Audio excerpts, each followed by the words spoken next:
wait till everybody. I'm just gonna wait for a minute. Everybody's not ready.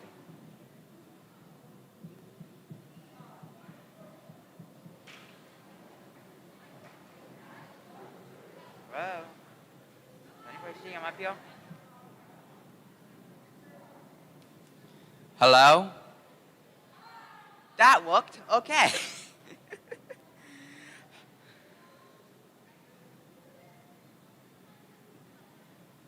Hello, maybe you can't hear me. Hello, everyone. Welcome to the January 21st edition of 8th grade Inspiration Speeches. We have two speeches for you today. One shows inspiration from tragedy. The other, inspiration from a figure that looms large in this person's life. Now, without further ado, I would like to introduce you to our first class of 2022 inspiration speech giver today, Kyra Snow.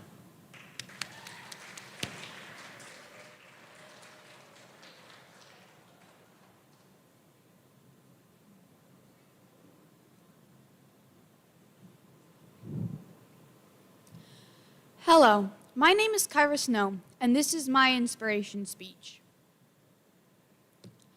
For those of you who think that birds don't feel as strong emotions as humans, I have two counterexamples. One is my guinea fowl Bill, who died of grief and loneliness after all his siblings were killed in one day. He died in the flower bed in front of the window. The second example is the topic of my inspiration speech today, a guinea fowl named Kitty. I was so excited when my family got 5 new guinea keets and brought them home. I had learned from our last groups that we should surround the kennel we were keeping them in with cardboard. A few weeks in, that backfired already. A keet had suffocated themselves between the wire and the cardboard. I was the one who found them. Fast forward to when they were all a few months old. The remaining 4 became 3, when one was killed by a hawk or a fox. Now all that's left is Kitty and her 2 brothers, Tips and Snapper. Kitty was always the smart one, and when a fox would come by, she would fly to the top of the coop, where they couldn't reach her. Tips and Snapper were not so smart, however, and they were constantly fighting. It got so bad that Snapper lost half of his beak and he could barely eat.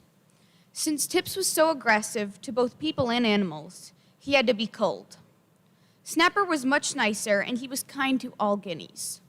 But when we introduced 4 chickens, named Cotton Ball, Curiosity, Miss Fluffs, and a rooster, Winter, he drew blood in the first 10 minutes.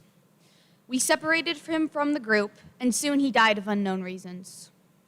But all the while, Kitty made 2 good friends, some older guinea hens named Annabeth and Huckleberry.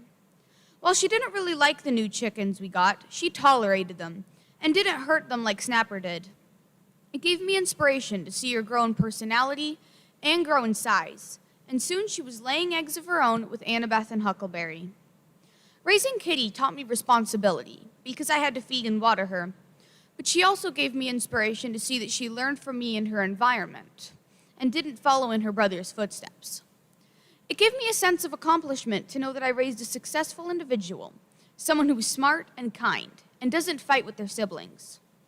I am glad to have been with Kitty and seen her grow throughout her life. When Kitty was settling in, Huckleberry developed cancer, and during the winter, she died. We tried to save her, but the tumor had grown too large to stop.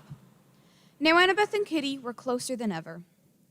Since Annabeth also had health problems, Kitty would slow down her pace and walk with them, and would also defend Annabeth from the other chickens. They roosted next to each other, ate together, and groomed each other. But unfortunately, while we were away on vacation, Annabeth died, also of unknown reasons. Immediately, Kitty stopped laying. She distanced herself from the chickens, including 4 new chicks we had gotten in the spring. And she would look at her reflection in the window and talk to it, pretending that it was someone of the same species, like Annabeth or Huckleberry. While this may seem sad, which it is, it was also motivational to me. I never really thought of birds having that many emotions, but Kitty obviously did. And she still roosts where she and Annabeth used to. She never forgot them. That's what's inspiring to me, Even though they were friends for a little more than a year, she cherished those friendships. She remembers all those small moments with the birds she loved. I really cherish my friendships. Being a good friend is the #1 priority in my book. So this really spoke to me, how she always was a good friend, protecting Annabeth from the harsh pecking order of the chickens, and how she groomed Annabeth and Huckleberry. She always remembered those moments with them. But this story, while a tragedy, has a happy-ish ending. Over the past few months, Kitty has started to flock with the chickens, contrary to the popular saying of birds of a feather flock together. And she has begun to trust me more too. While I have not been able to pet her, she comes within a yard radius of me instead of what seems like a mile. She has stopped talking to herself in the window. And now she, as the oldest, is kind of like a strict teacher for the younger chickens we got, named Apex, Blue, Disco, and Cricket, who have barely started laying. She keeps them in line, makes sure that they wait their turn for food and water, and gives the occasional disciplinary peck. But while she has made new friends, some things never changed. She still has dust baths where she, Annabeth, and Huckleberry used to. She still roosts where Annabeth used to groom her, and she still hasn't started laying. This last reason gives me the most inspiration. She made new friends. She moved on with her life. She didn't let the grief consume her. She persevered and lived her life instead of just existing in it. This makes an impact on me because sometimes I feel like if others aren't happy, then I don't deserve to be happy. For some reason, I feel like everyone needs to be happy in order for me to enjoy life. I shouldn't enjoy this food if others can't enjoy it with me or if others are starving. But Kitty helped me realize that I can be happy and love life and help other people get a better life. Seeing all of her friends and siblings die, I've become interested in becoming an endangered species biologist, so I can save more animals and their species and make others' lives better while still enjoying my life. There are always ways that you can help others, but while kindness to others is important, kindness to yourself is just as important. They should be equal. Kitty showed me that by remembering her friends, but also remembering herself, and making new friends and new memories. I think we can all learn something from Kitty. Moving on with your life and making new friends isn't forgetting your old ones or your old life. They wouldn't want you to stop living just because they did. You should make up for the years they lost by enhancing and enriching your life and the years that you have been given. Enjoying your life isn't dishonoring theirs.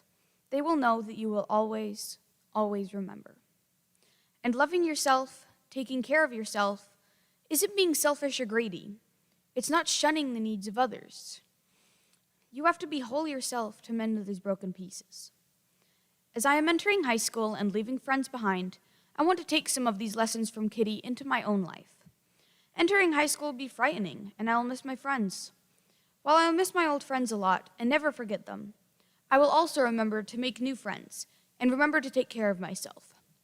These things will help my progress as an individual and will influence my success in the future. Thank you.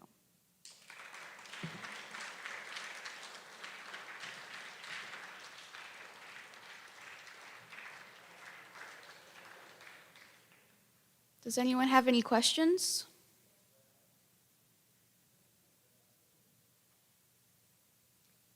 Dr. Webster? That would be me. My dad doesn't like the fact that I name them, but I do. You there. The question was, is Kitty still alive? Kitty is, in fact, still alive. She's doing great. She's spending time with chickens, and I think she's getting more comfortable where she is now. Mayan? The question was Kitty my first choice? It was either Kitty or my dad, but I decided to do Kitty because a lot of people were doing their family members, and also I didn't want to offend my dad if I got a fact wrong or something. All right, and Alex, I think. Question was, how old is Kitty? I think she's coming up on 4 years, about. That'll be it. Thank you.